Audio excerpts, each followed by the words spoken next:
Seja bem-vindo a mais uma edição do podcast do Relatório Reservado. Eu sou o João Bittencourt, editor de política do RR. Nesta edição, os destaques são: o fator Maduro e o tênue equilíbrio da política interna e externa. As atenções de parte do governo Lula estão longe de Brasília, mais precisamente a 1,3 mil quilômetros de distância. A política externa promete ser uma agenda de peso ao longo da sexta-feira, com o agravamento da tensão em Caracas, após a prisão e liberação da opositora Maria Corina. O episódio é um desafio a mais para o Itamaraty, que nas próximas horas terá de tomar uma decisão diante de um dilema: agradar ao fronte interno ou externo, caso se confirme o comparecimento da embaixadora Gilvânia Oliveira como única representante do governo brasileiro na cerimônia de posse de Maduro, marcada para amanhã em Caracas, evitará desdobramentos negativos para o presidente petista no âmbito doméstico. Ao não realizar nenhum deslocamento de integrantes do Planalto para a Venezuela, o Brasil não sinalizaria um reconhecimento oficial do triunfo eleitoral de Maduro. Em contrapartida, a postura pode significar uma fissura a mais na relação entre Brasil e Venezuela, ou entre Lula e Maduro, o que vem a dar quase no mesmo. Lula não quer esgarçar o relacionamento com Caracas. Isso nem passa pela sua cabeça.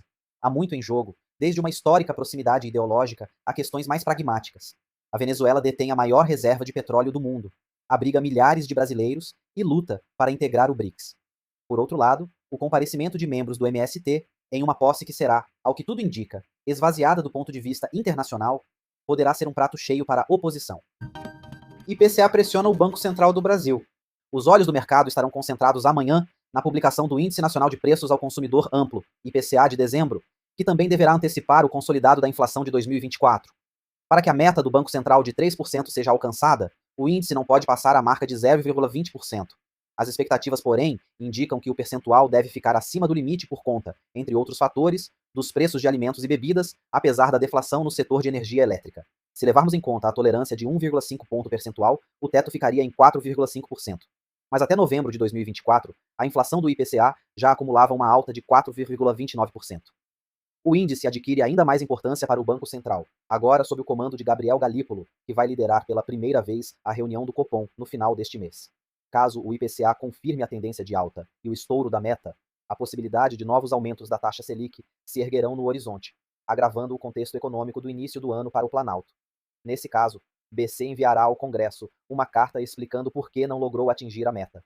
Este início de ano também marca a estreia do novo cálculo para definir se o Banco Central, BC, cumpriu a meta de inflação, já que entrou em vigor em 1º de janeiro a nova meta contínua no lugar da variação anual do IPCA. A partir de agora, a autoridade monetária só descumprirá a meta caso o acumulado anual fique fora do intervalo projetado ao longo de 6 meses seguidos. Apesar de conferir mais flexibilidade ao BC para se adaptar a eventuais choques inflacionários, poderá aumentar o cenário de incerteza no mercado. Desemprego nos Estados Unidos. A Anfavea divulga amanhã o volume de produção e vendas de veículos de dezembro.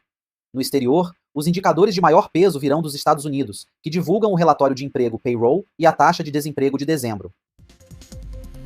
A voz que você ouviu nesse podcast foi gerada por inteligência artificial, mas todo o conteúdo escrito foi produzido por jornalistas do Relatório Reservado.